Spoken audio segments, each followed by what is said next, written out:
Welcome to the Ethics Experts, where we're elevating ethics and compliance and HR to the strategic level it's supposed to be.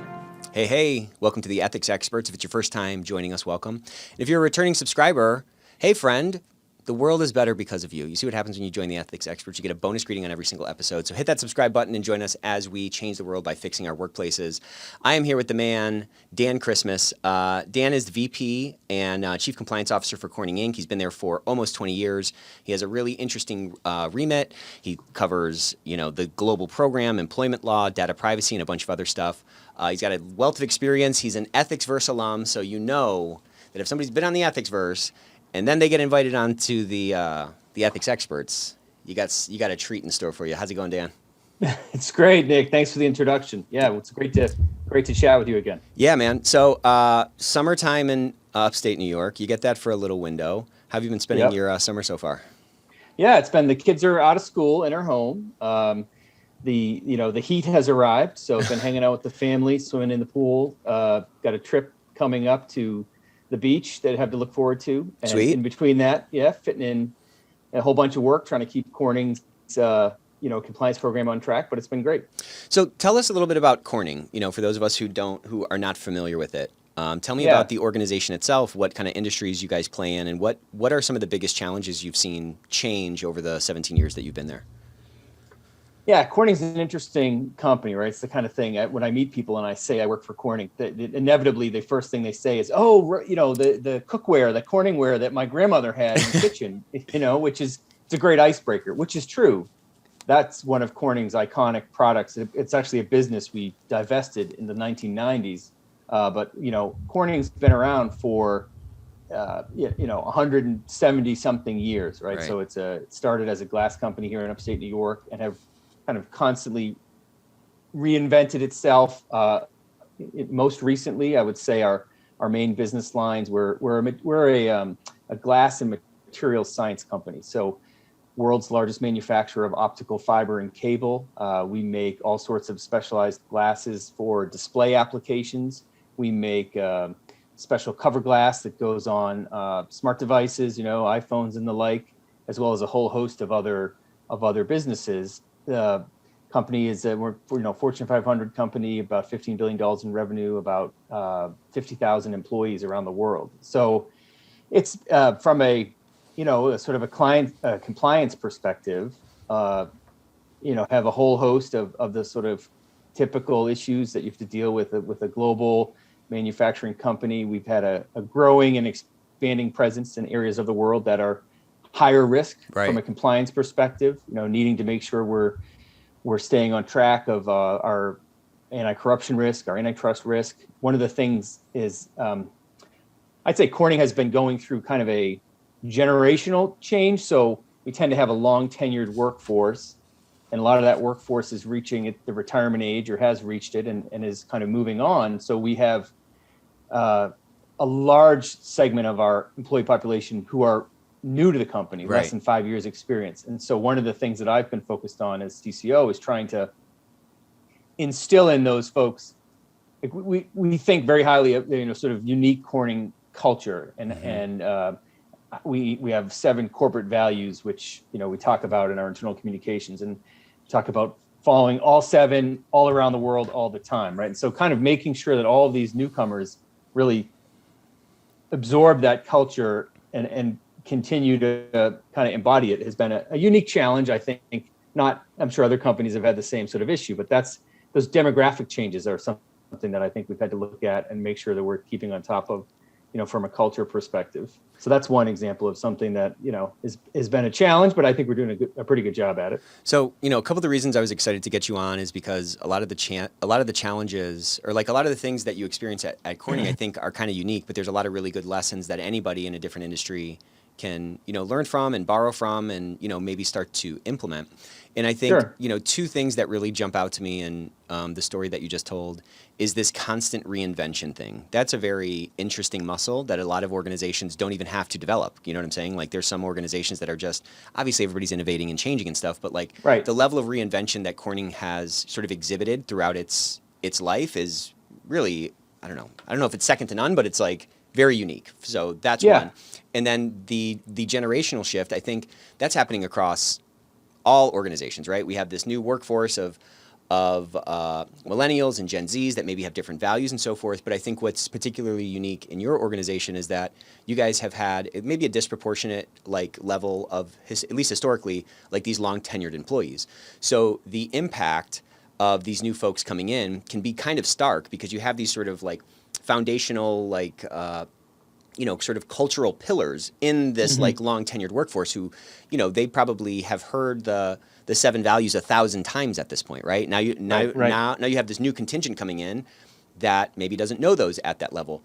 As I sort of generally think every opportunity has maybe an equal and opposite threat, and I think can be viewed maybe at its base level, the threat of these new folks coming in. Is our culture going to disintegrate, or is it going to change in a meaningful way? Maybe hopefully not negatively. Sure. How have you? But I mean, the way you talk about it, it sounds like you see the opportunity in indoctrinating these people. Again, I know that that's kind of like a negative term, but the technical like definition of that is what we're talking about. We want to bring these people into the fold, get them sort of drinking the Kool-Aid. Again, maybe another bad example, but we want these to be Corning people that live those 7 values every single day in every single way. So how have you? Like, what have you learned in trying, and like, as this new wave has come in, how have you learned, or like, what have you learned about like actualizing them and really kind of bringing them in an authentic way, not just sort of hammering them over the head or like allowing these natural divisions that can happen between generations to occur in your company? Yeah. No, it's a great observations, Nick. I would say, I think and I'm no sort of social scientist, right? But I do think, and others would probably perceive this, that each generation kind of wants to absorb information in its own way, communicate in its own way. We have folks coming into the workforce who have been, who are much more used to, operating through all sorts of various means of communication, et cetera. So we've done a couple of things, I think, to try to bring them into the fold and without, just hammering them over the head. One of the things, and I think this is a useful example for even for folks in other industries, we've had, we've been very proud of our code of conduct, and like all big companies, we had a long and detailed sort of code of conduct but it was quite frankly stale in the sense that it was, a text heavy, non-interactive document. And despite the fact that we would train new employees on this, we were able to look and, we could sort of see what kind of hits we're getting on our intranet site, where it's located, how much people are utilizing it. And it's not the kind of thing you'd sit down and consult if you had an actual question about something, right? When you're used to interacting with information in an electronic format, it was more for the days of a printed out document that you had on your desk. Right. So a couple of years ago, we went through a code of conduct refresh project with a vendor, and although a significant amount of work, we did internally, and really made a much more engaging, kind of user-friendly document.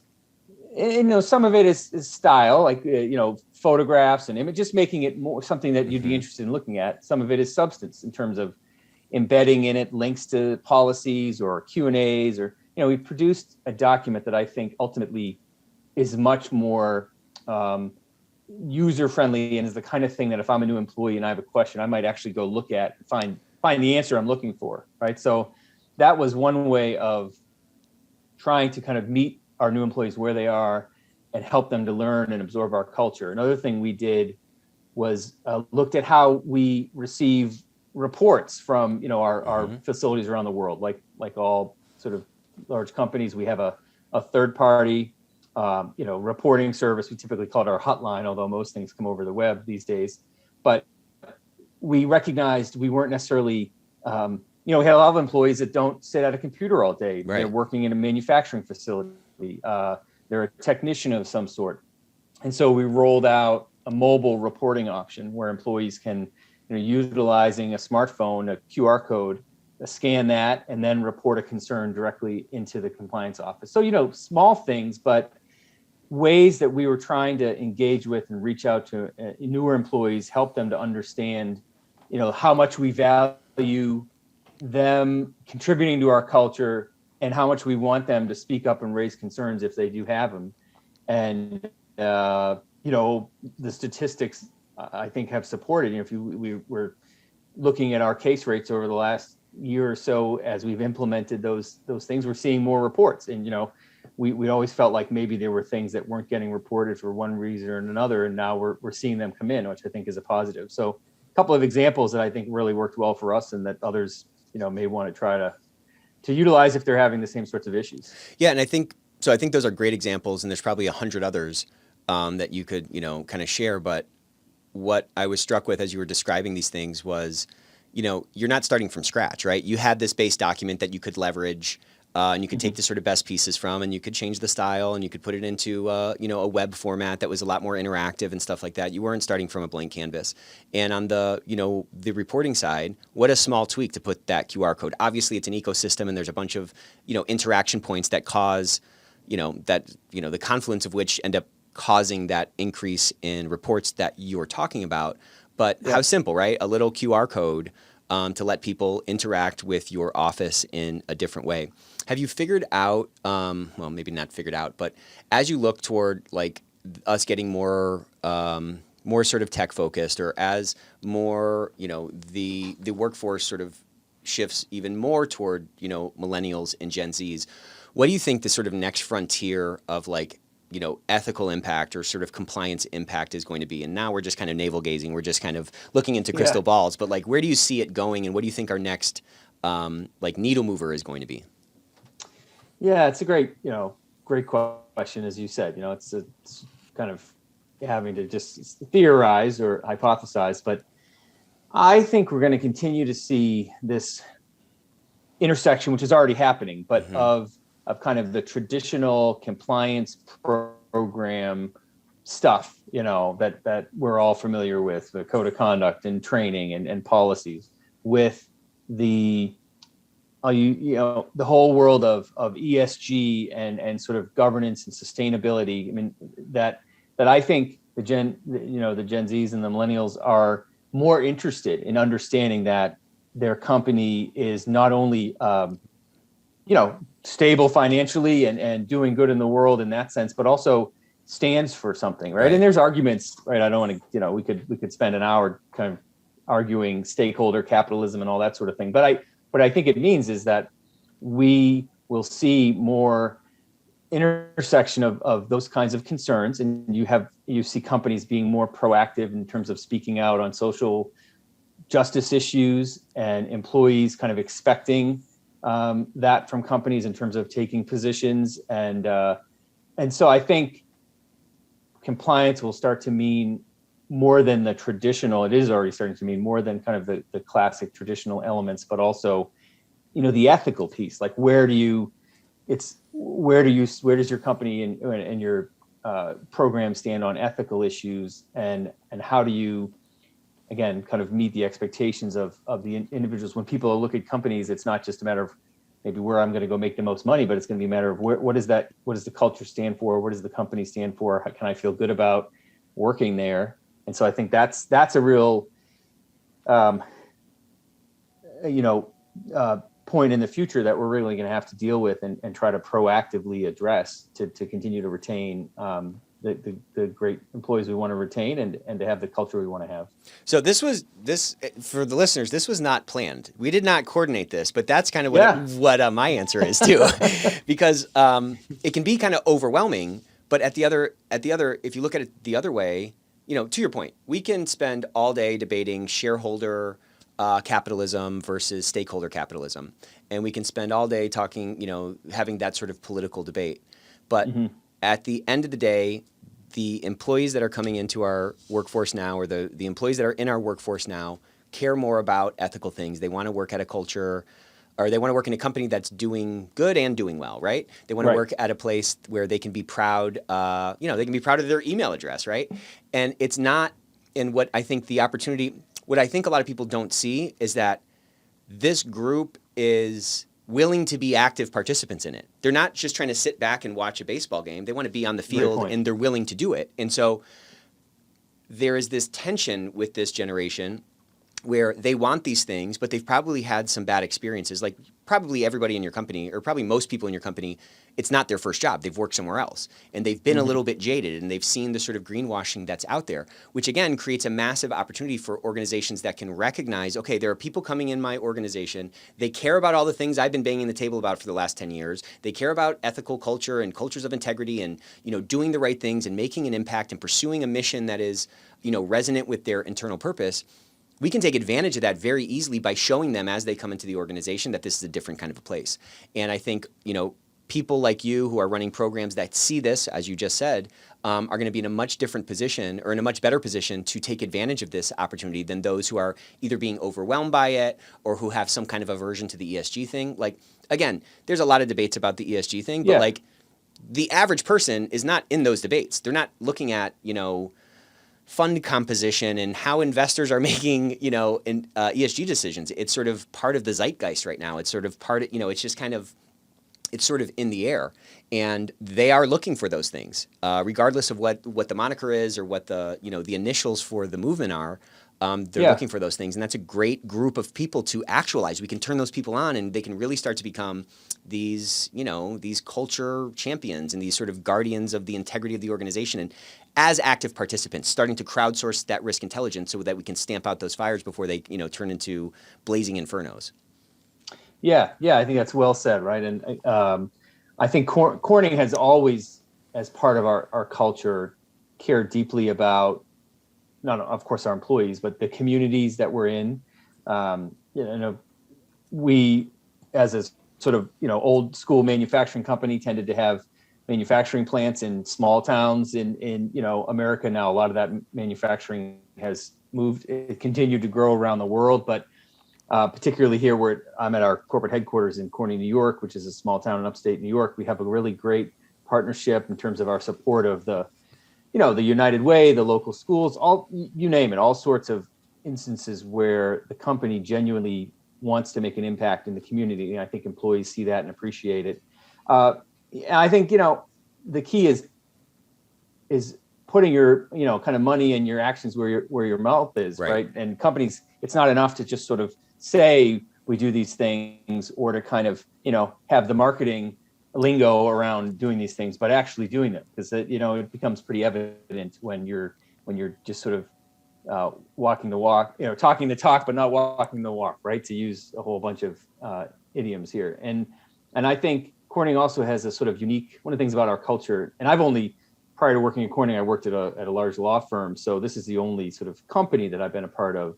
So I can't compare it with other cultures, but we have always prided ourselves internally on a very kind of open door, consensus building culture. And what that means is we'll get employees who will, send an email right to the CEO and say, I've got a concern about this or that. So there's a lot of internal communication that takes place. And so I think what we've seen is these, the kind of general change, the newer employees are willing to raise their voice and want to be heard. And so you've got to be prepared to respond to that. And again, you have to really sort of do what you say you're going to do. And in doing that, I think you gain a lot of credibility. And as you said, those folks want to be right there with you, supporting those efforts. And so it's just kind of giving them the opportunity to do that. Yeah, it's just closing the loop and, kind of honoring those efforts from folks, right? Yeah. And saying, hey, your voice does matter, and that's evidenced by my response even, that can even do it. I want to talk a little bit about that other muscle that your company has really gotten great at building. And you, I presume, have gotten good at building that as well, since you've been there for so long, and this reinvention thing. And I'm sure you've grown through acquisition, and I'm sure the footprint of Corning, now compared to like when you started is way bigger. It is. I'd love to hear about what the journey, I want to hear your full journey because there's so many lessons in it, but like, I'd love to kind of start with the Corning journey. Like, what was it like when you landed in Corning? Now you have 50,000, employees. I think you said $15 billion. Like, where was it then? So just so we can kind of get a sense of like how the scale has changed. And then I'd love to kind of walk through your path at Corning and how your responsibilities have changed, and, what some of these muscles you've built have been.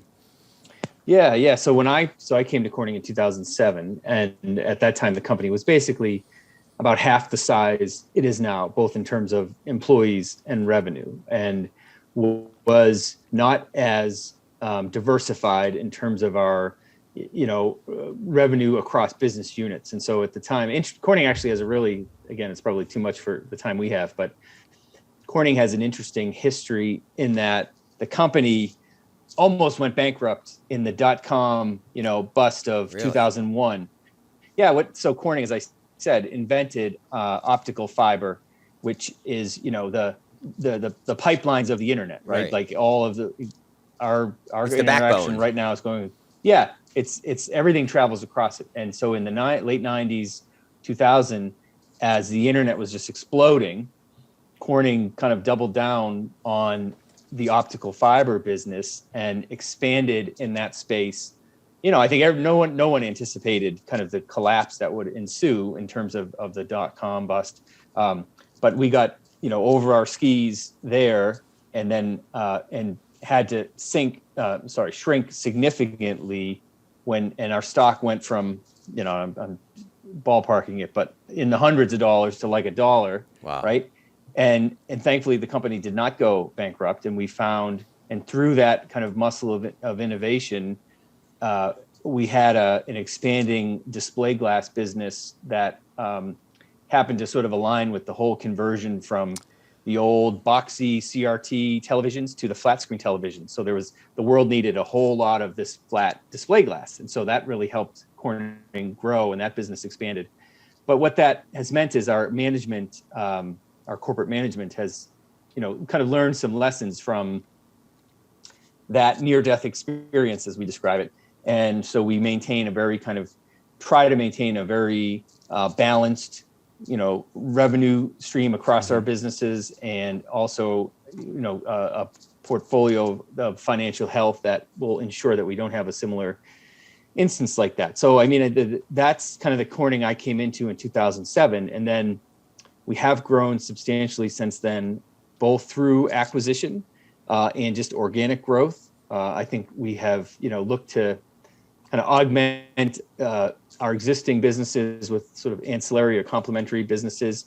But that growth has been, around the world. And that's one of the things from a compliance perspective is, as I said earlier, like growing in our presence in China has really grown. And that's a critical region for Corning, growth in the Middle East, growth in South America, places that presented new and different compliance risks is something we've had to kind of deal with. But we maintain a large internal research and development function, and so we're constantly trying to innovate and develop new products to make sure that we stay on the cutting edge of what our customers need across the technologies that we work in. Yeah, I mean, it's so fascinating to me, kind of how a company, I love business and I love kind of how companies work, and to have that near-death experience and for that lesson to be learned, and then to say, hey, we have to kind of diversify our portfolio of revenue, and then to take those actions and then to see that and ride that wave is pretty cool. When you're doing, when your company's expanding into other regions, I'd love to just kind of dive into one of those moments where you're expanding into China or you're expanding into, I don't know, Brazil or something, and you were just like, okay, what the heck? And then you had to kind of dive in and get smart really quick. Tell me a little bit about maybe a couple of anecdotes there, please. Yeah, so Brazil was the one that was coming to mind, because we acquired a large company in Brazil. It goes back maybe 6 or 8 years to help grow our manufacturing footprint there in our telecommunications business.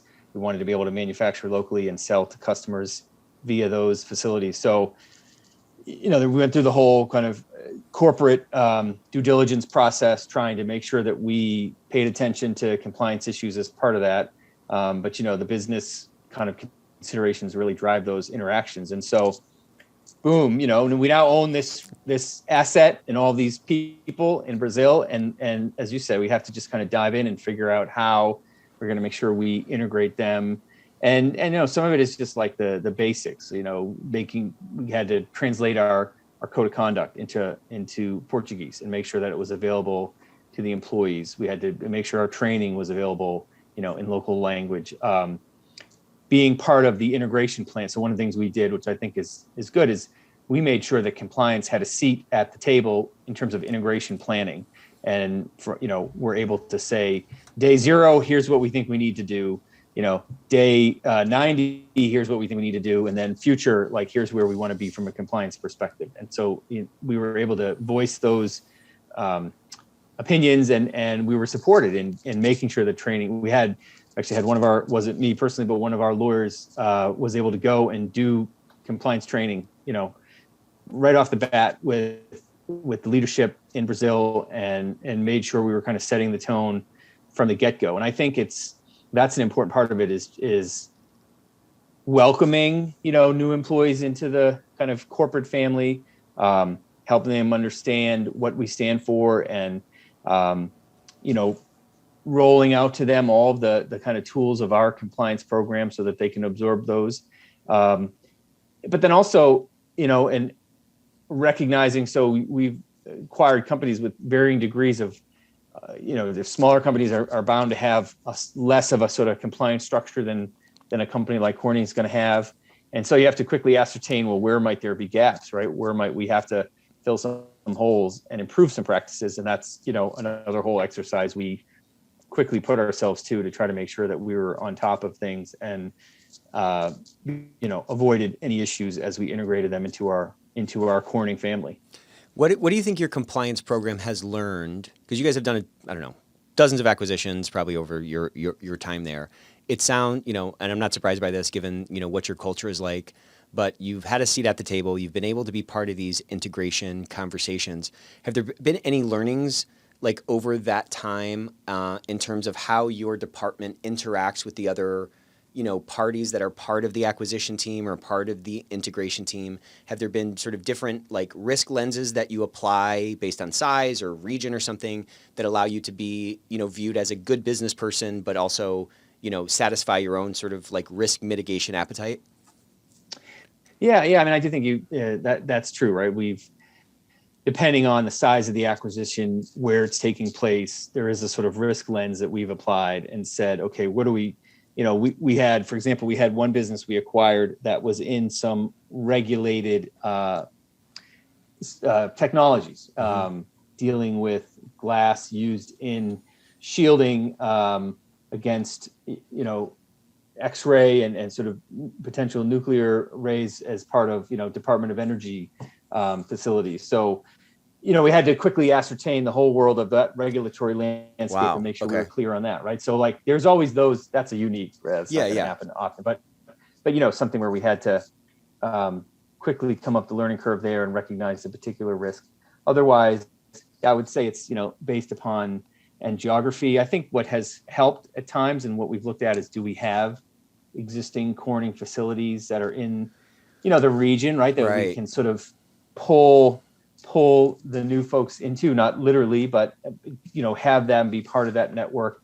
It has helped to have resources available and on the ground, right? As opposed to trying to just sort of do everything from headquarters and just dictate things, but to actually show you care enough to have a person there and be involved in the integration, which, can be hard depending on resources, but that's something I think has been helpful in getting actual uptake from people, as opposed to, them thinking it's just more sort of from corporate and it going one ear and out the other. Yeah, I mean, one of the biggest challenges with, I think, roles like this is really that like materiality thing, because the lowest risk thing is to do everything, right? To kind of smash the nail with a sledgehammer or something. But what we actually have to do is take this sort of risk-based approach, and you can't do everything because of org size, because you don't have time, because you don't have capital, whatever it is, or you just don't have like capacity, right? Because in like compliance stuff is not the only stuff to integrate. There's 1,000 other sort of aspects of the business that need to. And that, that borrowing from other scenarios, kind of like reaching back into the way back machine, so to speak, and, kind of pulling those lessons forward probably gives you at least a framework that you can apply in a number of different situations and not fall into this trap.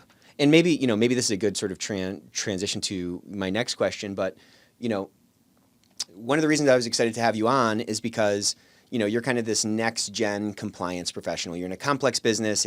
It's international. You're kind of, I don't want to say whack-a-mole, but like there's new stuff coming at you all the time and you have to be very agile. There's a lot of other folks, sort of the average, view of our role in most companies is, you've heard all the obnoxious things, Office of No and all of that. So like if somebody is maybe new to an organization and they sort of stepped into a stereotype that they didn't really contribute to, but they have a vision to, grow their program into something that's more agile like yours, more part of the business, seat at the table, stuff like that. What advice would you give that person to really affect change quickly? Because kind of time is of the essence, Yeah, it's a great question. And I agree, I've certainly heard all the, it's like a double whammy being a lawyer and a compliance officer, because you not only get the lawyer jokes, you get the compliance officer jokes, right? But, my point of view is you just simply can't be an effective either in-house lawyer or compliance officer if you're just sitting there with your no stamp, like, shutting things down. Right. And so, but of course, you're going to have table stakes, which is we comply with the law. Right. And what you realize is it's just typically there's gray that then starts to develop once you've met those table stakes in terms of the level of risk that an organization is willing to take on. A couple of things that come to mind. One of the things that I've tried to do that I think has been helpful is developing personal relationships with our business and our functional leaders. So I meet with the general managers to talk to them about what our compliance program is doing, to hear from them about their concerns, questions, et cetera, and to kind of make them advocates for, to amplify the messages that we're promulgating from our office. And I think that helps with them understanding that we're not here to simply shut things down, but we're trying to be a strategic enabler of what they want to do. And that's come up in we have a business division that works in aerospace and defense. And so, regulated under different, export control laws and things. And so we've had in some instances to explain, look, we can't do something maybe the way you want to do it, but let's try to find other ways that are compliant and maybe not your top choice, but to help try to achieve your business objectives. That's always my approach we've got baseline expectations around complying with the law. And of course we have our own internal values and ethics at Corning, but then are there ways that we can accomplish the business objectives, that we can support that and help you, maintain compliance as we do it. And I think when you do that, when you communicate with leaders and their staffs, when you make it clear that you want to understand their priorities and build that relationship, it goes a long way in helping them not see compliance as just this kind of external impediment to what they're trying to do. So that's one thing we've been really focused on, and I think it has paid dividends in terms of trying to, be seen as a strategic enabler as opposed to a roadblock. Yeah, and it humanizes you, and it's not this sort of faceless, department that's just, as you called it, an impediment, but it's a bunch of human beings that are willing to collaborate, and we're all wearing the same jersey and stuff like that. How have you helped other people on your team that are below you kind of sing that same song and, have those same kind of conversations with maybe other counterparts? Like, how do you help make sure that you're not the only, person trying to make these connections in the organization? Great point. So, right. And I didn't really get into it earlier, but we do have obviously I've got a great team that they deserve the actual credit for what we're able to accomplish in terms of our compliance program. But, a group sort of at our headquarters corporate level that helps with programmatic elements, but then a larger kind of expanded group who are in our regions around the world, who are Corning lawyers and part of our law function, but also have been kind of tapped and said, you also have a particular responsibility for compliance in this given region/country. And so that's my, broader, they don't report to me directly. They have a dotted line reporting relationship into me, but work very closely with them. We, regular communications, one-on-ones, team meetings, which I think helps with setting the tone amongst our group and helping everybody feel, as part of the team. And then what they are doing in their respective regions is kind of modeling, what I just described, is they're building relationships with those regional business leaders. They're, making sure they have a seat at the table when it comes to kind of strategic planning for the business. They're they're making sure they're seen as someone that can help achieve goals as simply versus being, a sort of impediment to what the business wants to do. So we're trying to model that, and to the extent I can, I'm advocating for them at a higher level, and then they're building those connections. It's like it's sort of like the building of the synapses in the brain, right? You're making these connections, right? And I think it's really important because it's inevitable at some point something bad's going to happen. Like we're going to have some kind of an issue. We're going to hear from a regulator, and it's not at that point. You're really behind the curve if that's when you first start to interact with folks. Right. So we're trying to avoid that for sure. Yeah, there's no doctors that are hated more than those who like emergency heart surgeons or something. You know what I'm saying? Or like the trainer you have to go to because your doctor demands it. Excuse me.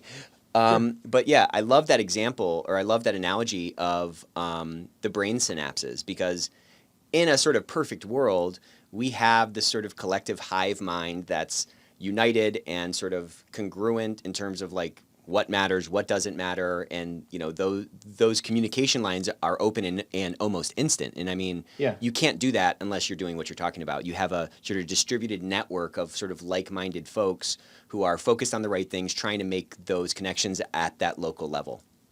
Yeah, and that's exactly right. And then in terms of the program itself, what we've tried to do is recognize that there's this sort of constant tension between like a corporate, centralized, strong corporate-led program where things are dictated versus a very decentralized, regional-led program where it may fit better with the region likes that flexibility, but you have less of control and oversight from a centralized perspective. And so we're trying to find the Goldilocks spot here and meet the right level of centralized support.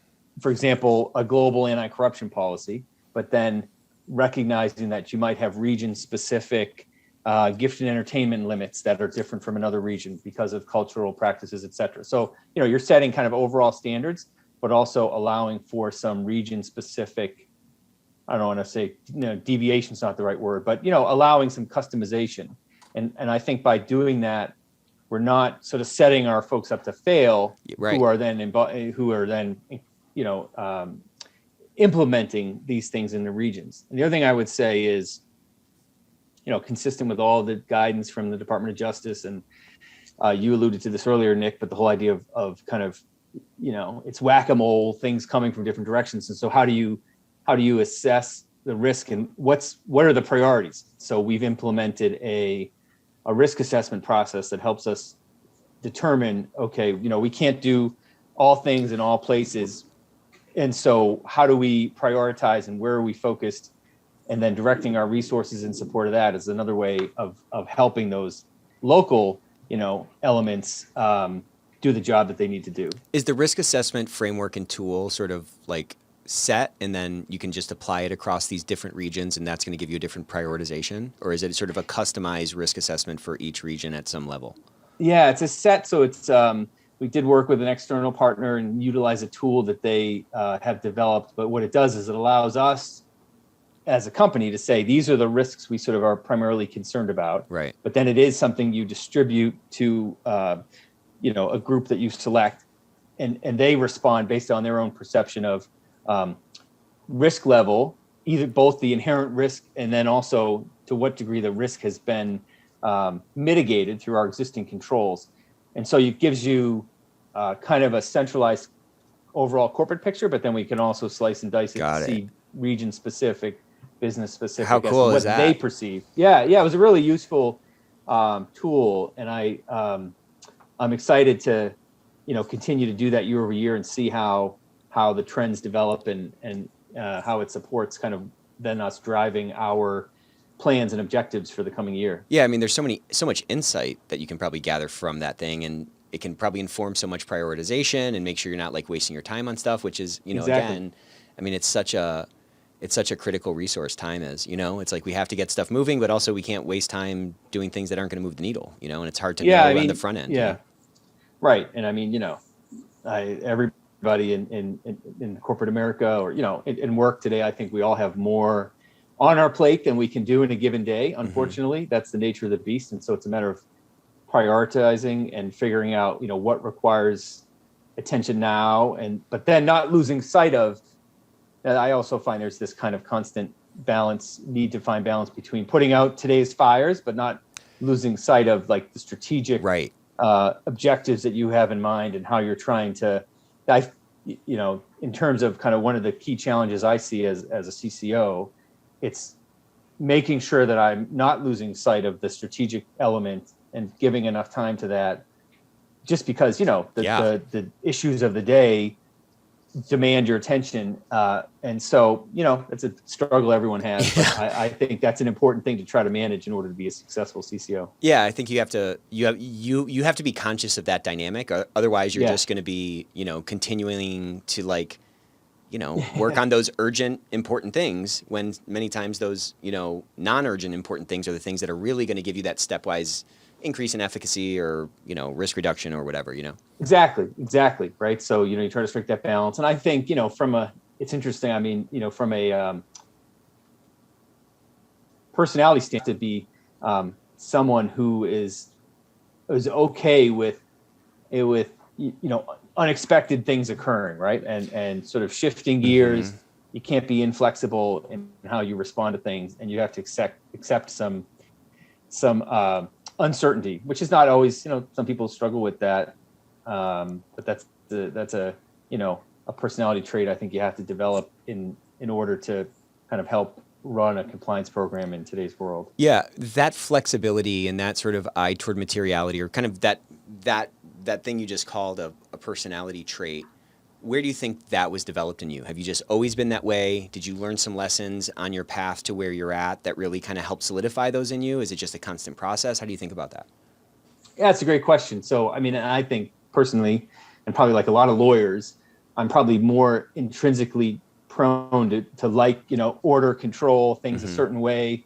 And then you recognize, I think, as you start to develop yourself professionally, that's if you are too rigid in that approach, it's going to be to your detriment, because you have to be flexible enough.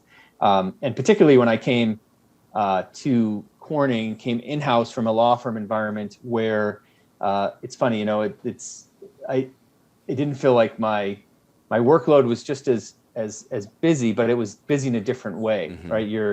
The pace is very fast in an global in-house environment. I'm managing time zones across the world, and you just have to, I think you just develop that trait naturally because you recognize it's something you have to do to be successful, and you have to be able to, kind of manage competing priorities and be able to, shift from one to the other. And so, through just kind of practicing it, but also recognizing it's important and working on it, I'd say that's how I've tried to do and I've not mastered it. So, but that's been my effort. Yeah. Man, we're getting close to the end here, and I feel like this should have been a double episode because I have a bunch more questions. So maybe we can have you back at some point. But maybe a sequel. We'll have to do a sequel. I love a good sequel. What I always like to ask this question though: if you can go back in time to a young Dan and give him some piece of advice, and maybe that's right after you got out of undergrad, or right as you got out of law school or something. What is a piece of advice that you wish you had earlier that would have maybe broadened your impact sooner? Mm-hmm. It's a great question. It's a great question. Of course, everybody's kind of path is a little bit different. So, but I think, maybe what, young Dan had a sort of trajectory in his mind as to, I'm going to do this thing, I'm going to do this, I'm going to and so in law school, for example, I didn't take a lot of classes that or participate in clinics that might have fit better with like the in-house environment I'm in now, because I figured, like probably most, first year law students, you take a kind of litigation heavy curriculum and you think you're going to be a lawyer in court someday, right? And then you and of course, lawyers go off to do a million different things, including compliance, which is a great expanding field to work in. And you don't have to be a lawyer to be in it. But I think for me, maybe having a more recognizing there's a lot of uncertainty in the future, kind of trying to not be as rigid in my thinking as to my path and opening myself up to other options along the way to develop those, mental muscles. Yeah. And then is probably the thing that comes to mind. It's a tough question. But it's a tough question. Hopefully that answer makes sense. No, it does make sense. And I think this is just something I've sort of put together, and maybe I'm dead wrong about it. But that's a really challenging thing to do, right? Especially for a lot of lawyers I've spoken to, they've wanted to be lawyers since they were kids. And so they have that sort of pretty dialed in path, right? And so sticking to this sort of clear picture of where I'm going served them really well because they did well in high school, and then they did well in college because they had that vision of getting into law school. And I think, I'll just speak for myself. I knew I wanted to go into accounting and finance. I had no idea the breadth of there's 1,000, it's kind of a similar thing. There's 1,000 different careers in accounting and finance and stuff like that. And I just didn't even know about any of them when I was in undergrad. That's I think that's a good example. That's kind of what I was articulating, right? And I'm, like you said, I'm probably one of those people that from a kid, and my mother used to tell, I would argue a lot, debate with her. And she used to say, you'd make a good lawyer someday. I got a couple of those at home myself. Yeah. But you start to develop this vision for yourself. And I get, it's one of these, it's probably, it's difficult because it's the sort of wisdom or perspective you gain looking backward that you don't necessarily have when you're looking forward. But that would be my advice. And I do, I have the opportunity to talk with, I do some alumni interviewing for my undergrad, or, if I have the opportunity to talk to law students, I just always remind them the idea of, not trying to be too myopic in your vision, but allowing yourself to consider. And I think, we see that in today's world, particularly people are going to have a range of different jobs over a course of a career. You have all sorts of new industries that are developing. And, so this idea of flexibility and of allowing yourself to see different options, I think that's something that will serve, people well as they kind of make their careers in today's world. Yeah. But to your point, it's very tough to balance, right? Because you need that sort of clarity of vision in order to become the thing you want to be. And it's hard to kind of also say, oh, I'm also going to explore sort of a bunch of different rivulets from this stream that I'm in, because who knows, they might resonate with me. It's a tough thing, Well, listen, man, it's so great to have you on. Thank you so much for joining us. Yeah. Check out the Ethics First episode with Dan, where we were talking about, I think we were talking about reporting effectively to the board, right? Yeah, that was a freaking great episode. Thanks. Yeah, My pleasure, Nick. So thanks for joining us. We will see you next time. That was awesome, man. I knew it. Okay. Yeah, I knew it. Okay. I knew it. Yeah. Yeah, we could have.